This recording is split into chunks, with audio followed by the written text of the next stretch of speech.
প্রিয় বন্ধুরা, পথে যেতে যেতে একটি সিঙ্গাড়ার দোকান দেখলাম। তো দেখে আমি আর আমার বন্ধু থেমে গেলাম সিঙ্গাড়া খাওয়ার জন্য।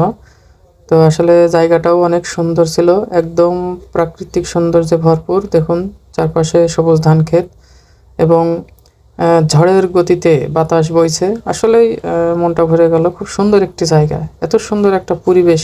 দেখুন কি সুন্দর একটা সবুজ ধান ক্ষেত, মানে চারপাশে আসলে একটা মানে নিরিবিলি এবং শান্ত পরিবেশ, প্রাকৃতিক সৌন্দর্যে ভরপুর। তো আপনারাও যদি এখানে আসতে চান, এসে খেয়ে যেতে পারেন। আসলে এখানকার সিঙ্গাড়াটা বেশ সুস্বাদু, খেতেও অনেক ভালো।